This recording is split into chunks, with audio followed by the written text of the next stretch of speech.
ಎಲ್ಲರಿಗೂ ನಮಸ್ಕಾರ, ಸಕಡಾಂಕೆ ನಮಸ್ಕಾರ. ಭಜನೆಗೆ ಹೊರಟಾಗ ಭಜನೆಯ ಜೊತೆಗೆ ಎಷ್ಟೊಂದು ಗಮ್ಮತ್ತನ್ನ ಮಾಡಬಹುದು, ಎಷ್ಟೊಂದು ಸಂತೋಷವನ್ನ ಪಡಬಹುದು ಅನ್ನುವಂಥದಕ್ಕೆ ಒಂದು ಬೆಸ್ಟ್ ಉದಾಹರಣೆ ಅಂತೇಳಿ ಹೇಳಿದ್ರೆ ಕಾರ್ಕಳದ ಪದ್ಮಾವತಿ ಮಹಿಳಾ ಭಜನಾ ಮಂಡಳಿಯ ಸದಸ್ಯರುಗಳಾದಂತಹ ನಾವುಗಳು.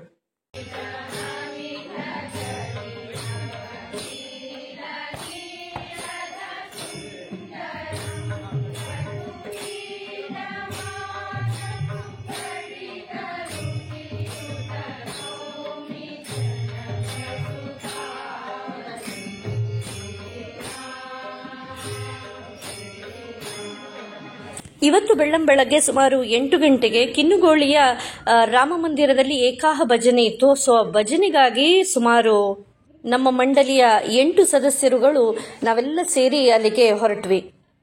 ಹೋಗುವಾಗ ದೇವಸ್ಥಾನದ ಹತ್ರ ಕಂಡಂತಹ ಸ್ತಬ್ಧ ಚಿತ್ರ ನೀವೀಗ ನೋಡ್ತಾ ಇದ್ದೀರಿ. ಸೊ ಹೋದ ಹಾಗೆ ಮೂಡೆ, ಅದೇ ರೀತಿ ಚಟ್ನಿ, ಕೇಕ್, ಬಟಾಟೆ ಅಂಬಡೆ ಅನ್ನುವಂಥ ಒಂದು ಬೆಸ್ಟ್ ಆದಂಥ ಒಂದು ಉಪಹಾರ ಆಯಿತು. ಅದರ ನಂತರ ನೀವು ನೋಡ್ಬೋದು ಈ ಮದುವೆ ಮುಂಜಿಗಳಿಗೆಲ್ಲ ಯಾವ ರೀತಿ ಒಂದು ಡೆಕೋರೇಷನ್ ಮಾಡ್ತಾರೆ, ಅದೇ ರೀತಿ ತುಂಬ ಒಂದು ಗ್ರ್ಯಾಂಡ್ ಆಗಿ ಒಂದು ಡೆಕೋರೇಷನ್ ಅನ್ನು ಮಾಡಿದ್ರು. ಕಾರಣ ಏನಪ್ಪಾ ಅಂತೇಳಿ ಹೇಳಿದ್ರೆ, ಈ ದೇವಸ್ಥಾನದ ಅಮೃತ ಮಹೋತ್ಸವ 1950ರಲ್ಲಿ ಸ್ಥಾಪನೆಯಾದಂಥ ಈ ಒಂದು ದೇವಸ್ಥಾನಕ್ಕೆ ಸುಮಾರು 75 ವರ್ಷಗಳಷ್ಟು ಸಮಯ ಆಗಿದೆ. ಆ ಪ್ರಯುಕ್ತ ಅವರು ತುಂಬ ಗ್ರ್ಯಾಂಡ್ ಆಗಿ ಒಂದು ಸೆಲೆಬ್ರೇಷನ್ ಅನ್ನ ಮಾಡ್ತಾ ಇದ್ದಾರೆ. ಸೊ ನಮಗೂ ಈ ಒಂದು ಏಕಾಹ ಭಜನಕ್ಕೆ ಕರೆ ಬಂದಿತ್ತು.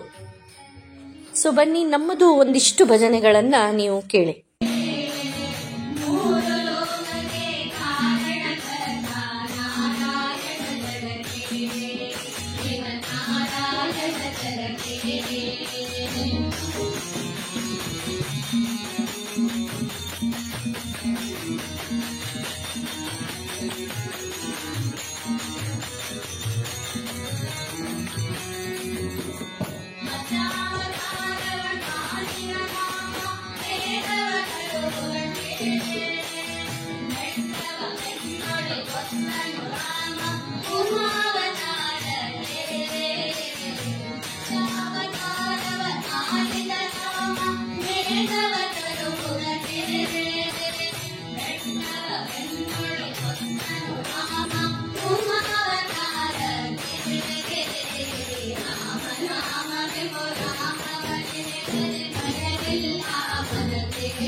Hare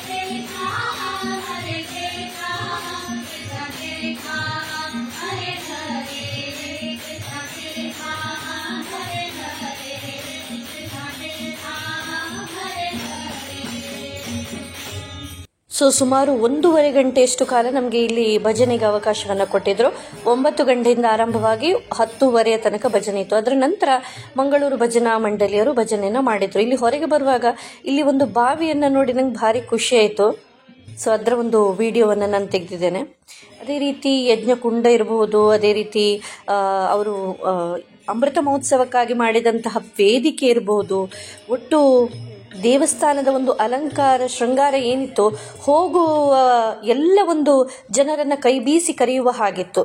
ಸೊ ಅದರ ಜೊತೆ ಈ ನಾವು ವೆಹಿಕಲನ್ನು ಹತ್ತಿ ನೆಕ್ಸ್ಟ್ ನಮ್ಮ ಒಂದು ಕಾಪುವಿಗೆ ನಾವು ಹೋಗೋ ಒಂದು ಪ್ಲಾನ್ ಇತ್ತು. ಅಲ್ಲಿ ಹೋಗುವಾಗ ಕಂಡಂತಹ ಒಂದು ದೃಶ್ಯ ಇದು. ಒಂದು ಮನೆಯ ಮುಂದೆ ಇದ್ದಂತಹ ಬೇರೆ ಬೇರೆ ಪ್ರಾಣಿಗಳು, ತುಂಬ ಒಂದು ಖುಷಿ ಆಯಿತು. ಇಲ್ಲಿ ನಿಂತು ಕೂಡ ನಾವು ಫೋಟೋವನ್ನು ತೆಗೆದ್ವಿ. ಸೊ ಇದರ ನಂತರ ನಾವು ಕಾಪು ಮಾರಿಯಮ್ಮನ ಒಂದು ದೇವಸ್ಥಾನಕ್ಕೆ ಹೊರಟ್ವಿ. ತುಂಬ ಒಂದು ಕಾರಣಿಕೆ ದೇವಸ್ಥಾನ.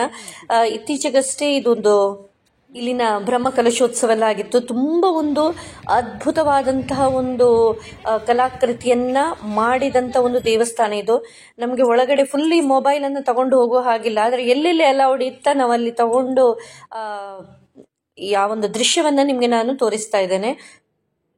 ವಿಸ್ತೃತವಾದಂತಹ ಪ್ರಾಂಗಣ, ಅದರ ಒಳಗೆ ನೆಲೆ ನಿಂತಹ ಸುಂದರವಾದಂತಹ ಮಾರಿಯಮ್ಮನ ಚಿನ್ನದ ಮೂರ್ತಿ ಏನಿದೆ ಅದು ನೋಡುಗರನ್ನ ಸೆಳೀತದೆ. ಅಲ್ಲೇ ನಿಂತು ಮಾರಿಯಮ್ಮನನ್ನ ಕಣ್ತುಂಬಿಕೊಳ್ಳುವಂಥದ್ದೇ ಒಂಥರ ನಮಗೆ ಒಂದು ಖುಷಿಯ ಒಂದು ಸಂಭ್ರಮದ ವಿಚಾರವಾಗಿತ್ತು.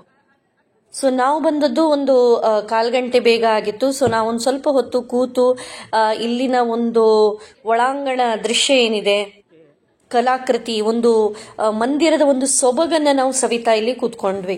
ಅದರ ಜೊತೆ ಇಲ್ಲಿ ತುಲಾಭಾರಕ್ಕೆ ಕೂಡ ಒಂದು ವ್ಯವಸ್ಥೆಯನ್ನು ಮಾಡಿದ್ದಾರೆ, ನೋಡಬಹುದು ನೀವು.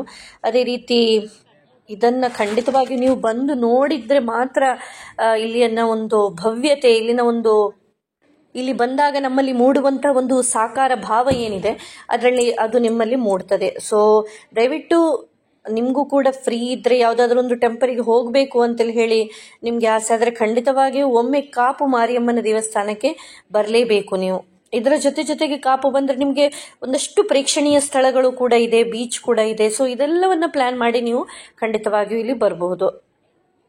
ಸೊ ನಮ್ಮ ಮಂಡಳಿಯಿಂದ ಹೆಚ್ಚಾಗಿ ತಿಂಗಳಿಗೆ ಒಂದಷ್ಟು ದೇವಸ್ಥಾನಗಳಿಗೆ ಹೋಗ್ತಾ ಇರ್ತಾರೆ. ಆದರೆ ನನಗೆ ಶಾಲೆ ಇರುವ ಕಾರಣ ನನಗೆ ಅಷ್ಟೊಂದು ದೇವಸ್ಥಾನಗಳಿಗೆ ಹೋಗ್ಲಿಕ್ಕೆ ಅವಕಾಶ ಸಿಗುವುದಿಲ್ಲ. ಆದರೆ ಈಗ ರಜೆ ಇದೆ ಅಲ್ವಾ, ಏಪ್ರಿಲ್ ಮೇ ಸಮ್ಮರ್ ವೆಕೇಶನ್ ಇದ್ದ ಕಾರಣ ಒಂದಷ್ಟು ಪ್ಲೇಸ್ಗಳಿಗೆ ಹೋಗ್ಲಿಕ್ಕೆ ಸಾಧ್ಯ ಆಗ್ತಾ ಇದೆ. ಸೊ ಎಲ್ಲೆಲ್ಲಿ ಇದೆಯಾ ಈ ಸರಿ ಅಷ್ಟು ಪ್ಲೇಸ್ಗಳಿಗೆ ನನ್ನ ಒಂದು ಮಂಡಳಿಯ ಸಮಾನ ಮನಸ್ಕರು, ಸಮಾನ ವಯಸ್ಕರು ನಾವೆಲ್ಲರೂ ಕೂಡ, ಸೊ ಅವರ ಜೊತೆ ಹೋಗ್ಲಿಕ್ಕೆ ಈಗ ಸಾಧ್ಯ ಆಗ್ತಾ ಇದೆ. ಇಲ್ಲಿ ನೀವು ನೋಡ್ತಾ ಇದ್ದೀರಿ ಏನು ನೋಡಿ, ಇದು ಬೆಳ್ಳಿಯ ಒಂದು ರಥ, ತುಂಬ ಒಂದು ಮನಸ್ಸನ್ನು ಸೆಳೆಯುವಂಥದ್ದು. ಇಲ್ಲಿ ಒಳಗಿರುವಂಥ ಒಂದು ಚಿನ್ನದ ಮಾರಿಯಮ್ಮ ಇರಬಹುದು, ಹೊರಗಿರುವಂಥ ಬೆಳ್ಳಿಯ ರಥ ಇರಬಹುದು, ಅದೇ ರೀತಿ ತುಲಾಭಾರ ಸೇವೆಯ ಒಂದು ತಕ್ಕಡಿ ಇರಬಹುದು, ಪ್ರತಿ ಒಂದು ಕೂಡ ಒಂದು ಮನಮೋಹಕವಾಗಿರುವಂಥದ್ದು.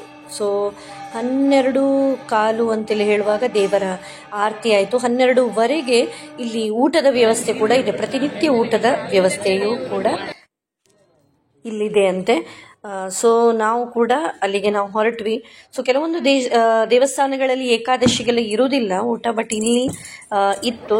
ಸೊ ಇದನ್ನು ನೀವು ನೋಡ್ಬೋದು, ಹೊರಗಿನ ಪ್ರಾಂಗಣ. ಇಲ್ಲಿ ಇರುವಂಥ ಒಂದು ಬಾವಿ, ಇದು ಕೂಡ ತುಂಬ ಒಂದು ಚಂದದ ಬಾವಿ, ಇದು ಕೂಡ ನಂಗೆ ತುಂಬ ಇಷ್ಟ ಆಯಿತು. ಸೊ ಇಲ್ಲಿ ನೀವು ಏನನ್ನು ನೋಡ್ತಿದ್ದೀರಿ ನೋಡಿ, ಇದು ಊಟದ ಒಂದು ವಿಶಾಲವಾದಂತಹ ಒಂದು ಮಂದಿರ ಅಂತೇಳಿ ಹೇಳ್ಬೋದು. ಇಲ್ಲಿ ನಾವು ಬಂದಾಗ ಸಾರು, ಸಾಂಬಾರು, ಪಾಯಸ, ಅನ್ನ ಎಲ್ಲವೂ ಕೂಡ ರೆಡಿಯಾಗಿತ್ತು. ಆದರೆ ಒಂದು 1/4 ಗಂಟೆ ನಂತರ ಬಡಿಸುವಂಥದ್ದು ಅಂತೇಳಿ ಹೇಳಿತ್ತು. ಸೊ ನಾವು ಗಂಧ ಪ್ರಸಾದವನ್ನು ತೆಗೆದುಕೊಂಡು ಇಲ್ಲಿಂದ ಹೊರಟ್ವಿ. ಯಾಕಂತೇಳಿ ಹೇಳಿದ್ರೆ ನಮ್ಮ ಮಂಡಳಿ ಒಂದಷ್ಟು ಸದಸ್ಯರುಗಳಿಗೆ ಮಧ್ಯಾಹ್ನ ಮೇಲೆ ಒಂದು ಬೇರೆ ಪ್ಲೇಸಿಗೆ ಕೂಡ ಹೋಗ್ಲಿಕ್ಕಿತ್ತು. ಸೊ ಮಾರಿಯಮ್ಮನನ್ನು ಮತ್ತೊಮ್ಮೆ ಮನಸ್ಸಿನಲ್ಲಿ ಧ್ಯಾನಿಸ್ತಾ ನಾವು ಹೊರಟ್ವಿ.